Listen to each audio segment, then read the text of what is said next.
অবশেষে জামিন পেলেন অনুব্রত মণ্ডল। গত 2022 সালের 11ই আগস্ট গরু পাচার মামলায় বোলপুরে নিজের নিচপট্টির বাড়ি থেকে গ্রেপ্তার হন অনুব্রত মণ্ডল। দীর্ঘদিন দিল্লির তিহার জেলে বন্দী ছিলেন। প্রথমে সুপ্রিম কোর্ট থেকে সিবিআই এর করা মামলায় শর্ত সাপেক্ষে জামিন পেয়েছিলেন তিনি। আজ দিল্লির রাউস অ্যাভিনিউ কোর্ট থেকে ইডির মামলাতে 10 লক্ষ টাকা বন্ডের বিনিময়ে জামিন পেলেন অনুব্রত মণ্ডল। কিছুদিন আগে অনুব্রত কন্যা সুকন্যা মণ্ডল তিহার জেল থেকে মুক্তি পেয়েছেন। সূত্র মারফত জানা যাচ্ছে, দুর্গাপুজোর আগেই বীরভূমে ফিরতে পারেন অনুব্রত মণ্ডল। এর ফলে খুশি বীরভূমের তৃণমূল কর্মী সমর্থকরা।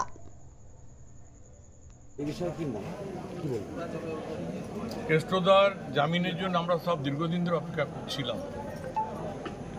আগামী কয়েকদিন পরে মায়ের দুর্গাপুজো শারদোৎসব শুরু হচ্ছে। তার আগে আমাদের কাছে একটা মনে করি ওপরওয়ালা একটা বড় অবদান আমাদের আনন্দটাকে আরও বাড়িয়ে দেবে। বীরভূমের মানুষের জন্য, বীরভূমের প্রয়োজনে অনুব্রত মণ্ডলের দরকার আছে। বিগত দিনে ছিল, আজও আছে, আগামী দিনেও থাকবে। আমরা তার সৈনিক হিসেবে তিনি এসে দায়িত্ব নিন। আমরা তার সৈনিক হিসেবে যে দায়িত্ব আমাদেরকে বলবে আমরা সেই দায়িত্ব পালন করব। আমরা তার চিন্তাভাবনা নিই। আমরা কিন্তু বীরভূমটাকে, যিনি প্রায় 2 বছর ছিলেন না, আমরা বীরভূমটাকে ওর চিন্তাভাবনার বাইরে কোনো কাজ করিনি। এবং 2 নম্বর হচ্ছে, এটা বীরভূম জেলা একটা অনুর্বর জেলা ছিল,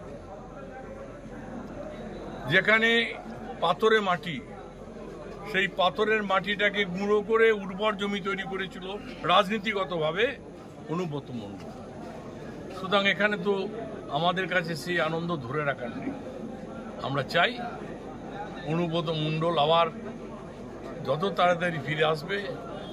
আমার মনে হচ্ছে আগামী সপ্তাহের মধ্যে তাকে আমরা বীরভূমের মাটিতে পাব এবং আমাদের আগামী দিনে চলার পথটা আরও বড় জায়গায় পৌঁছে যাবে।